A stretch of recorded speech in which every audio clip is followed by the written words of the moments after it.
Sir ನಿನ್ನೆ ಕುಂಭಮೇಳದ ವಿಚಾರದಲ್ಲಿ ಯಾರೇ ಕಾಂಗ್ರೆಸ್ನವ್ರ ವಿರುದ್ಧ ಮಾತಾಡ್ತಿರೋದು ಅವರು ಅಯೋಗ್ಯತನ ಅನ್ನುವಂಥ ಪದವನ್ನು ವಿಜೇಂದ್ರ ಬಳಸಿದ್ದಾರೆ. ಯಾರು? ವಿಜೇಂದ್ರ ಅವರು ಬಿಜೆಪಿ ರಾಜ್ಯಾಧ್ಯಕ್ಷ. ವಿಜೇಂದ್ರ ಆಫ್ಟರ್ ಆಲ್ ಅವರು ಜಗಳ ನಮ್ಮ ಪಾರ್ಟಿನಲ್ಲಿ ನಡೀತಾ ಇದೆಯಲ್ಲ, ಏನಂತ ನಡೀತಾ ಇದೆ? ಏನಂತ ನಡೀತಾ ಇದೆಯಪ್ಪ? ಅವ್ರವ್ರಿಗೆ ನಡೀತಾ ಇದೆ. ಏನಂತ ನಡೀತಾ ಇದೆ? ಸರಿ ಇಲ್ಲ ಅಂತ.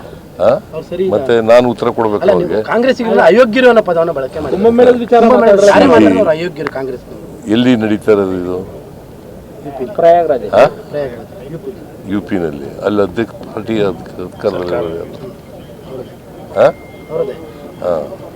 ಮತ್ತೆ ಅವ್ರಿಗೆ ಅಯೋಗ್ಯರು, ನಾವು ಅಯೋಗ್ಯರು? ಅವ್ರ ಅಯೋಗ್ಯರಲ್ವ? ಅಲ್ಲ, ಅದನ್ನ ಟೀಕೆ ಮಾಡಿದ್ರೆ ತಪ್ಪು ಅಂತ. ಅಲ್ಲಪ್ಪ, ಟೀಕೆ ನೀನ್ ಕೇಳೋದೇ ತಪ್ಪು ಅಂತ ಆಯ್ತಲ್ಲ. ಹಾಗಾದ್ರೆ ಅಲ್ಲ, ನಾನ್ ಕೇಳೋ ತಪ್ಪಲ್ಲ, ಕುಂಭಮೇಳದ ಬಗ್ಗೆ ವಿಮರ್ಶೆ ಮಾಡುವಂಥದ್ದೇ ತಪ್ಪು. ನಿಮಗೆ ಸ್ವಾತಂತ್ರ್ಯ ಕೊಟ್ಟಿದ್ದಾರೆ, ತಪ್ಪು ಮಾಡಿದಾಗ ಕ್ರಿಟಿಸೈಸ್ ಮಾಡೋಕ್ಕೆ. ಕ್ರಿಟಿಸೈಸ್ ಮಾಡಬಾರದು ಅಂತಂದ್ರೆ,